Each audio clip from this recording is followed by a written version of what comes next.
Kembali di Kompas Petang, Saudara. Presiden Prabowo Subianto memperingatkan sejumlah mitra SPPG untuk memberikan potongan ayam yang layak dalam menu makanan bergizi gratis. Tayangkan di atas. Ada kamera bisa tayang di atas. Ayamnya kasih lihat. Ayam ya. Yang kiri adalah ayam dipotong 14. Saat rapat konsolidasi program MBG di Sentul, Bogor, Jawa Barat, Presiden sempat meminta 10 perwakilan mitra SPPG naik ke atas panggung dan menunjukkan 1 ekor ayam yang dibagi dalam 8 dan 14 bagian. Sambil membawa potongan ayam goreng menu MBG, Prabowo mengingatkan para mitra SPPG agar ayam harus disajikan dengan ukuran yang layak. Prabowo juga meminta Mendikdasmen dan guru mengawasi serta melaporkan menu MBG yang mereka dapatkan tiap harinya. Menteri, kamera bisa nggak ditayangkan di atas? Ada kamera bisa tayang di atas. Ayamnya kasih lihat. Ayam ya. Yang kiri adalah ayam dipotong. Kalau potong lebih dari 14 dosa.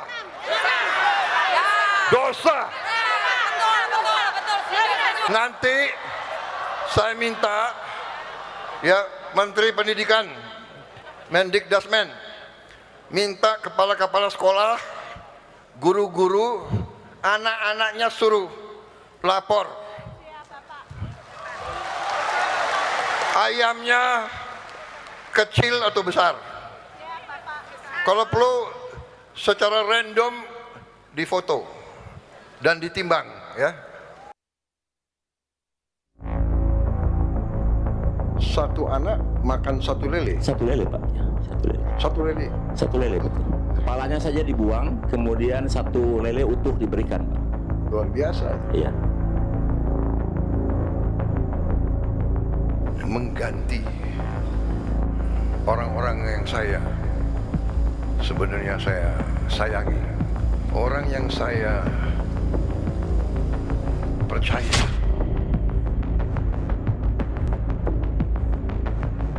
Mantan Kepala dan Wakil Kepala Badan Gizi Nasional Dadan Hindayana dan Sony Sanjaya pernah menerima tanda kehormatan dari Presiden Prabowo Subianto atas dedikasinya dalam program pemenuhan gizi. Namun status mereka kini berubah setelah Prabowo resmi mencopot keduanya dari jabatan pimpinan BGN. Kejaksaan Agung pun menetapkan Dadan Hindayana, Sony Sanjaya, dan Lodewijk Kusung, 3 pimpinan BGN sebagai tersangka dalam kasus korupsi penyimpangan tata kelola MBG. Dalam acara Building Indonesia Future Generation Through Nutrition, Presiden Prabowo mengingatkan jika makan adalah hal sakral sehingga tidak boleh menjadi sarana memperkaya diri. Makan ini masalah sakral. Makan bagi orang susah tidak boleh jadi sarana memperkaya oknum-oknum.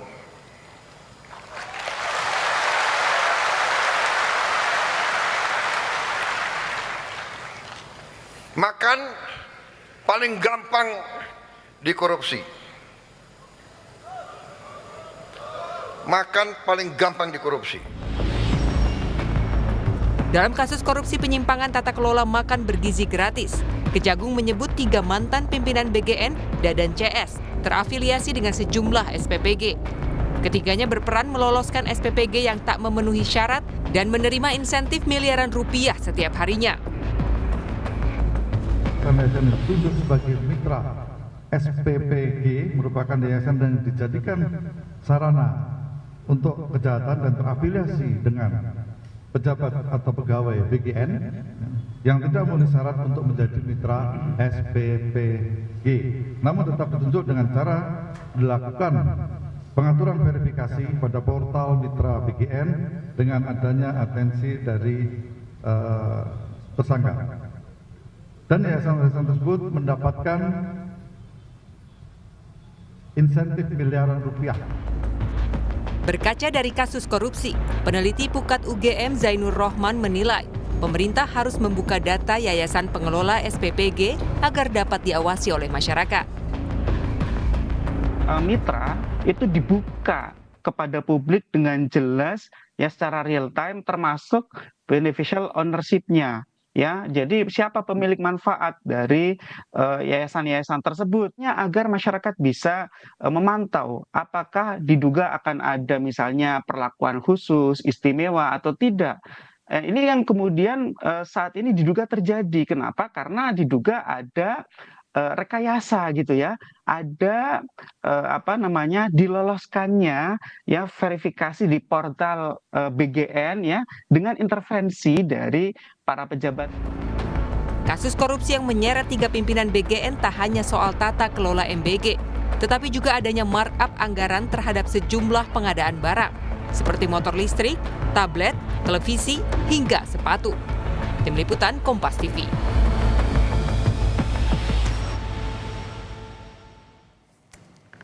Tiga mantan pimpinan BGN terjerat kasus korupsi tata kelola MBG hingga diganti oleh Presiden Prabowo. Lantas bagaimana transparansi dan pengelolaan MBG saat ini? Kita bahas bersama dengan politisi Partai Gerindra, Bung Andre Rosiade, dan juga Ibnu Samsu Hidayat dari Temis Indonesia yang juga bagian dari MBG Watch. Selamat sore Bapak-Bapak, semoga sehat-sehat selalu. Saya ke Bung Ibnu terlebih dahulu. Bung Ibnu, untuk saat ini kita mengetahui bahwa Kejaksaan Agung kemarin mengungkapkan fakta yang mengejutkan bahwa adanya afiliasi yayasan terhadap para tersangka sebesar 1 miliar per harinya dan juga adanya markup anggaran beberapa pengadaan barang dan jasa. Menurut Anda apa saja yang salah dalam pengawasan MBG selama ini? Oke, terima kasih Mas atas pertanyaannya. Kami di Temis Indonesia, bagian dari koalisi dari MBG Watch, mencatat dari koalisi ini dari membuka laporan begitu ya, laporan warga sejak bulan Oktober 2025 sampai April 2026, jumlah laporan warga itu sangat tinggi dalam hal ini, misalkan tidak sesuai dengan anggaran harian begitu. Itu jumlahnya 268, kemudian terkait dengan saran menu yang lebih baik atau variatif itu 264, dugaan penyalahgunaan wewenang SPPG itu ada 204, dan masih banyak laporan-laporan yang kami terima di MBG Watch terkait dengan penyalahgunaan atau dugaan-dugaan maladministrasi dan lain-lain, dan kemudian ada juga laporan-laporan terkait dengan adanya titik-titik yang itu diperjualbelikan.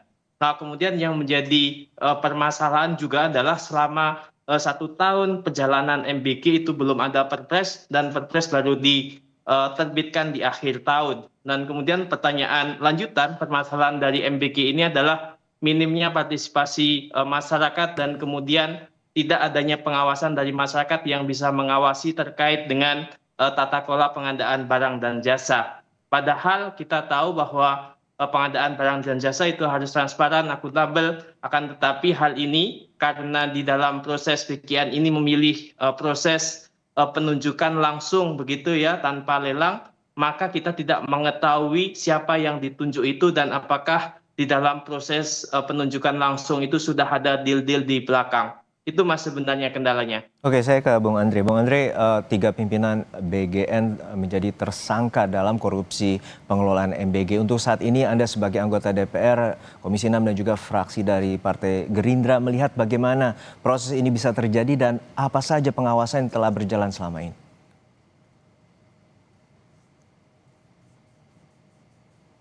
Bung Andre?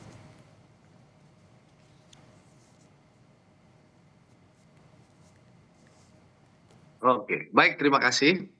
Ya, mengenai pergantian kepala BGN intinya menunjukkan sebenarnya Presiden Prabowo mendengarkan aspirasi banyak pihak dan masyarakat, mungkin termasuk dari BGN Watch ini. Nah, juga termasuk laporan dari BPKP, lalu juga Kejaksaan serta KPK ya, juga PPATK. Ini kan laporan-laporan berbagai hal yang masuk inilah yang menjadi dasar Presiden Prabowo untuk melakukan pergantian kepala BGN. Itu yang pertama. Yang kedua, penangkapan 3 pimpinan kepala BGN dan juga 2 wakil kepalanya ini menunjukkan apa? Ini menunjukkan komitmen Presiden Prabowo terhadap pemberantasan korupsi. Meski ya, kan kita dengar pidato Presiden kemarin di Sentul, bagaimana dia sedih, orang dekatnya. Nah, meski Pak Dadan itu dekat dengan Presiden, tapi ini menunjukkan bahwa Pak Dadan dan tim itu tidak kebal hukum, ya, karena memang di era Presiden Prabowo tidak ada satupun yang bisa kebal hukum, dan ini komitmen Pak Prabowo dari awal, sejak zaman kampanye beliau menyampaikan bahwa pemberantasan korupsi adalah komitmen pemerintahan Presiden Prabowo. Dan ini dibuktikan bahwa orang dekat dengan beliau itu diproses secara hukum dan sudah ditahan oleh Kejaksaan Agung. Ya, Tuh, yang ketiga yang paling penting, kita sama tahu ya Mbak Nani SDA itu kan ditugaskan oleh Presiden dalam beberapa waktu yang lalu, pertama jadi wakil kepala BGN. Itu setelah mendengarkan banyak masukan, aspirasi dari masyarakat dan berbagai lembaga yang menyatakan bahwa pelaksanaan MBG ini banyak bermasalah. Oke, tampaknya kami mengalami gangguan teknis. Ya, halo. Ya, silakan dilanjutkan, Bung Andre. Ya. Jadi sejak Mbak Nani SDA dilantik menjadi wakil kepala BGN, itu sudah 8.200 lebih dapur yang ditutup ya. Itu menunjukkan bahwa BGN terbuka terhadap masukan dan terus melakukan pembenahan sesuai masukan dan aspirasi masyarakat. Dan ke depan tentu dengan pergantian kepala BGN dan jajarannya, tentu Presiden sudah memberikan arahan yang jelas bagaimana program MBG yang dikelola BGN ini harus lebih baik ke depan, lebih transparan, dan tentu taat terhadap SOP dan juga tujuan kenapa MBG ini dilaksanakan oleh pemerintah Presiden Prabowo, ya ini bagaimana memberikan asupan gizi kepada ibu hamil, balita, ya anak-anak sekolah, ya dan lain-lain, sehingga target kita ya yang sekarang 61-62 juta bisa mencapai 80 juta penerima manfaat dan juga bisa membuka 3 juta lapangan pekerjaan. Itu insya Allah bisa tercapai. Tapi yang jelas BGN, saya meyakini Mbak Nani dan tim terus melakukan perbaikan, menerima masukan, dan terus melakukan improvement agar ke depan seluruh harapan masyarakat soal pelaksanaan MBG ini bisa sesuai dengan cita-cita yang ingin diwujudkan oleh Presiden Prabowo. Ya, tapi Bung Andre, catatan kritisnya bahwa dari temuannya Kejagung bahwa adanya afiliasi yayasan terutama untuk SPPG yang kemudian sebagai dapur MBG, dan dari laporan ICW pada tahun lalu ada sekitar 102 yayasan terafiliasi terhadap pejabat negara dan juga sejumlah institusi. Untuk saat ini seperti apa sebenarnya pengawasan dan agar kasus serupa seperti ini terutama afiliasi yayasan terhadap pimpinan BGN itu tidak terjadi kembali? Ya, tadi saya sudah komunikasi dengan Mbak Nani, Kepala BGN ya. Tadi sudah beliau sampaikan, sejak beliau masuk, itu sudah 8.200 dapur yang ditutup, Mas. Jadi ini menunjukkan bahwa seluruh laporan masyarakat terhadap dapur-dapur yang bermasalah itu dibenahi. Itu yang pertama. Yang kedua tentu ya, seluruh permasalahan yang terjadi tentu akan dibenahi satu persatu ya.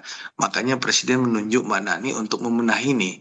Ya kita paham lah ya, dengan pergantian hari ini yang dilakukan oleh Presiden dan penegakan hukum menunjukkan bahwa pemerintah itu mendengarkan masukan dan aspirasi dari masyarakat. Bahwa hal-hal yang ada masalah tentu akan diperbaiki oleh pemerintah. Sambil tentu program ini harus terus berjalan, bagaimana pemerintah memastikan bahwa masyarakat ya, ibu-ibu hamil, ibu-ibu menyusui, balita, dan juga anak-anak sekolah tetap bisa mendapatkan asupan gizi dan makan bergizi secara gratis oleh pemerintah. Itu tetap akan berjalan. Tapi seluruh hal-hal yang masih kurang tentu akan diperbaiki dan dibenahi terus oleh BGN di bawah kepemimpinan Mbak Nani dan teman-teman yang baru ini. Oke, saya ke Bung Ibnu. Bung Ibnu, untuk saat ini tentu ada pergantian pimpinan dan juga saat ini diisi oleh Ibu Nani, lalu juga ada Majen dari Wakil Direktur Utama PT Agrinas, dan juga untuk saat ini apakah pergantian dari pimpinan BGN ini dapat mencegah tindakan-tindakan atau juga memperbaiki tata kelola yang selama ini terjadi? Oke, harapannya begitu ya Mas. Harapannya ada perubahan terkait dengan adanya pergantian kepala BGN dan wakilnya. Akan tetapi menurut saya ada hal yang sangat penting untuk diperbaiki selain pergantian dari organisasi atau dari struktural yang ada di BGN. Dari kasus ketua BGN atau mantan ketua BGN dan wakilnya, itu kan menunjukkan bahwa adanya yayasan yang terafiliasi dengan dirinya dan kemudian itu menguntungkan dirinya. Artinya menguntungkan 3 tersangka yang telah ditetapkan oleh kejaksaan. Dan yang kemudian pertanyaan adalah ada pernyataan dari si mantan ketua BGN yang menyatakan bahwa banyak misalkan afiliasi politik dan kemudian DPR di daerah maupun di DPR RI begitu, dalam pernyataan di sosial media, di dalam media yang menyatakan bahwa memang ada yayasan-yayasan yang terafiliasi dengan partai politik atau terafiliasi dengan politik DPR maupun DPRD di daerah. Hal ini menunjukkan bahwa hal yang urgent harus diperbaiki segera menurut saya adalah hal itu. Konflik kepentingan yang dilakukan oleh penyelenggara negara, pejabat negara, anggota DPR di pusat maupun di daerah yang mengelola SPPG ini. Karena jelas di dalam Undang-Undang Tipikor, di dalam pasal 12 huruf I itu juga sudah melarang begitu atas konflik kepentingan. Menurut saya hal yang sangat urgent adalah terkait dengan pengelolaan SPPG ini. Ini harus dibuka beneficial owner di setiap yayasan yang sudah berjalan. Ini harus dibuka oleh pimpinan yang baru sehingga pengawasan dari masyarakat itu bisa melihat dari yayasan ini sebenarnya siapa yang pemilik modalnya dan kemudian bisa diawasi oleh masyarakat. Itu Mas harapannya yang sebenarnya bisa dilakukan selain terkait dengan pengadaan barang dan jasa yang itu harus dibuka. Karena dari kasus yang sudah ada misalkan terkait dengan motor listrik itu kan sebenarnya sudah viral beberapa bulan yang lalu dan kemudian kejaksaan menemukan delik tindak pidana korupsi dan menyatakan bahwa memang itu ada permasalahan di dalam pengadaan motor listrik. Hal-hal yang demikian menurut saya itu harus diperbaiki terkait dengan pengadaan barang dan jasanya. Itu Mas. Ya, Bung Andre, bahwa saat ini posisi ketua kepala diisi oleh Ibu Nani dan juga wakil BGN diisi oleh wakil BPKP Ibu Agustina Arumsari dan juga Majen TNI Trenggono. Untuk saat ini menurut Anda tadi juga Anda menyampaikan Ibu Nani telah menyetop 8.200 dapur MBG yang juga diduga ada mismanagement. Untuk saat ini Anda meyakini bahwa tiga nama tersebut dapat mampu mengelola secara baik dan mencegah penyelewengan yang terjadi terhadap anggaran? Ya, tentu kami punya keyakinan ya bahwa 3 orang pilihan presiden ini akan betul-betul apalagi dengan track record ya mereka bertiga dan rekam jejak mereka bertiga, tentu kita sangat optimis bahwa 3 orang tokoh ini di bawah kepemimpinan Mbak Nani benar-benar akan bekerja sesuai dengan harapan masyarakat, termasuk harapan Mas Ibnu Samsu tadi ya, bahwa seluruh masukannya tentu ini didengar. Ya, yang pasti BGN tentu membuka diri terhadap masukan, pemerintah membuka diri terhadap kritik dan saran, dan ini sudah diwujudkan oleh pemerintah dengan mengganti 3 pimpinan kepala BGN dan juga 2 wakilnya, termasuk melakukan proses hukum terhadap 3 orang pimpinan BGN. Itu menunjukkan bahwa pemerintah terbuka terhadap segala kritik, terbuka terhadap segala masukan yang konstruktif, dan itu diwujudkan dengan pergantian dan juga penegakan hukum terhadap orang-orang yang bersalah. Saya rasa kita berikan kesempatan ketiga orang yang sudah dipilih ini untuk bekerja keras untuk membenahi BGN, dan harapannya tentu MBG ini bisa berjalan dengan lancar dan bisa bertambah penerima manfaatnya menjadi 80 juta lebih, dan juga bisa membuka 3 juta lapangan pekerjaan untuk masyarakat.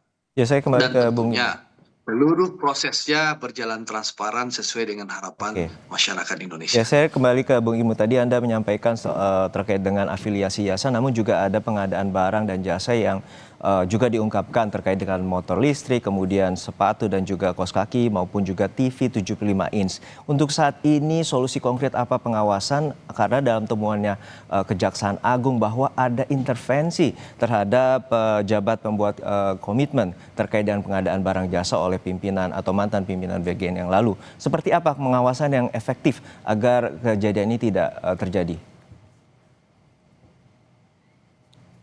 Yang menjadi langkah ke depan adalah ketika melakukan penunjukan langsung, karena di dalam proses pengadaan barang dan jasa itu ada sistem swakelola begitu ya, dan kemudian itu bisa dilakukan dengan proses penunjukan langsung melalui perpres yang sudah ada begitu terkait dengan pengadaan barang dan jasa. Menurut saya yang perlu diperhatikan adalah dalam proses pengadaan barang dan jasa, ketika itu adalah penunjukan langsung, yang harus diperhatikan adalah bagaimana aktor atau bagaimana profil dari entitas perusahaan yang ditunjuk atau penunjukan langsung itu. Menurut hemat saya ya, dalam hal proses penunjukan langsung harus diperhatikan rekam jejak dari entitas bisnisnya, dan kemudian pastikan bahwa tidak ada konflik of interest di belakangnya, beneficial owner dari pemilik bisnis ini ada hubungan dengan misalkan BGN dan lain-lain itu. Nah, itu yang harus dipastikan. Kemudian yang kedua adalah permasalahan dari 8.000 yang sudah ditutup oleh Bu Nani tersebut, itu adalah masih menurut kami adalah kumulasi atau kumpulan dari SPPG yang bermasalah. Tidak hanya misalkan hanya 88.000 itu adalah terkait dengan fraud yang berkaitan dengan indikasi terkait dengan yayasan yang berafiliasi dengan pejabat negara, akan tetapi hal-hal yang tidak memenuhi standar SOP. Menurut saya itu suatu hal yang harus dipisahkan, harus terbuka. Berapa banyak yang memang sudah ditutup saat ini? 8.000 ini apakah memang terkait dengan penutupannya karena faktor adanya konflik kepentingan antara pengelola yayasan dengan SPP dengan BGN, atau misalkan permasalahan-permasalahan lain. Menurut saya 8.000 itu harus dibuka kepada publik, permasalahan apa sebenarnya, atau misalkan karena sanitasi yang tidak sesuai, atau misalkan pembangunan tempat pemilahan untuk makanan itu tidak sesuai, atau misalkan itu hal-hal lain yang di luar dari konflik kepentingan itu. Nah, itu harus dibuka menurut saya. Baik, ini merupakan momentum perbaikan dan pembenahan terhadap tata kelola MBG, dan kita nantikan